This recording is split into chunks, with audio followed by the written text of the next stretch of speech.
নমস্কাৰ মই শ্ৰী অতি শীঘ্ৰে আপুনি ব্ৰহ্মপুত্ৰৰ তলেৰে চলাব পাৰিব আপোনাৰ বাহন কিয়নো ব্ৰহ্মপুত্ৰৰ তলেৰে নিৰ্মাণ কৰা হ'ব এটা বিশেষ সুৰংগ যি সুৰংগৰ দৈৰ্ঘ্য হ'ব 15.6 কিলোমিটাৰ আৰু এই সুৰংগ ক'ৰ পৰা ক'লৈকে নিৰ্মাণ হ'ব সবিশেষ জনাম এই মুহূৰ্তত টাইমেটৰ সমুদ্ৰসকল ব্ৰহ্মপুত্ৰৰ তলেৰে নিৰ্মাণ হ'ব সুৰংগৰ দৈৰ্ঘ্য হ'ব 15.6 কিলোমিটাৰ দ্বৈত সুৰংগ পথ নিৰ্মাণৰ প্ৰস্তাৱ গ্ৰহণ কেন্দ্ৰীয় চৰকাৰৰ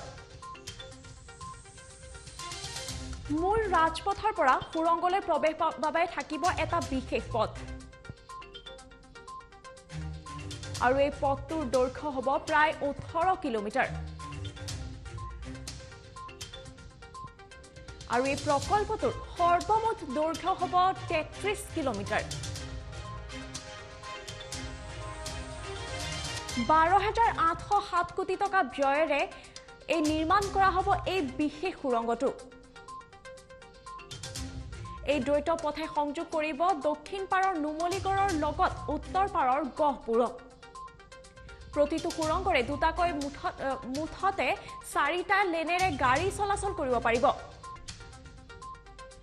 কেন্দ্ৰীয় চৰকাৰৰ NHIDCL এই সুৰংগ পথৰ প্ৰাথমিক কাম-কাজ ইতিমধ্যে আৰম্ভ কৰিছে এই সুৰংগৰ থাকিব ৰণকৌশল লগত গুৰুত্ব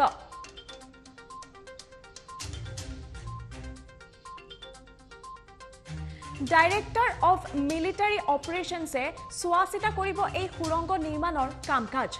আৰু এই সুৰংগই সুৰক্ষা প্ৰদান কৰিব কাজিৰঙা ৰাষ্ট্ৰীয় উদ্যানৰ জীৱ-জন্তুকো এক বিশেষ প্ৰকল্প হাতত লোৱা হৈছে আৰু ইতিমধ্যে জানিবলৈ পৰা অনুসৰি সুৰংগ নিৰ্মাণৰ কাম আৰম্ভ কৰা হৈছে ৰাজ্যত আৰু ব্ৰহ্মপুত্ৰৰ তলেৰে নিৰ্মাণ কৰা হ'ব এই বিশেষ সুৰংগটো যি বিশেষ সুৰংগৰ ব্ৰহ্মপুত্ৰৰ তলেৰে দৈৰ্ঘ্য হ'ব 15.6 কিলোমিটাৰ আৰু বিশেষ পথেৰে এই সুৰংগটো সংযোগী হ'ব ব্ৰহ্মপুত্ৰৰ তললৈকে সেই বিশেষ পথটো হ'ব 18 কিলোমিটাৰ দৈৰ্ঘ্যৰ অৰ্থাৎ এই প্ৰকল্পটোৰ সৰ্বমুঠ দৈৰ্ঘ্য হ'ব 33 কিলোমিটাৰ দৈৰ্ঘ্যৰ এটা সুৰংগ নিৰ্মাণ কৰা হ'ব আৰু এই সুৰংগৰ সহায়ত 4টা লেনযুক্ত এই সুৰংগৰে আপুনি অহা যোৱা কৰিব পাৰিব আৰু আপোনাৰ বাহনখন লৈ অতি শীঘ্ৰেই আপুনি অহা যোৱা কৰিব পাৰিব পথেৰে বিশেষ সুৰংগৰ সহায়ত আৰু এই সুৰংগৰ কাম জানিবলৈ পৰা অনুসৰি ইতিমধ্যে আৰম্ভ আৰু ইতিমধ্যে এই বিষয়ে যি প্ৰকল্প এই প্ৰকল্পৰ বিষয়ে ইতিমধ্যে কেন্দ্ৰীয় চৰকাৰে ইয়াৰ প্ৰস্তাৱ গ্ৰহণ কৰিছে আৰু প্ৰস্তাৱ গ্ৰহণ কৰাৰ বাবে নুমলীগড়ৰ লগত এই যি সংযোগী হ'ব উত্তৰ পাৰৰ গহপুৰক সংযোগী কৰিব দক্ষিণ পাৰৰ নুমলীগড়ৰ সৈতে আৰু প্ৰতিটো সুৰংগৰ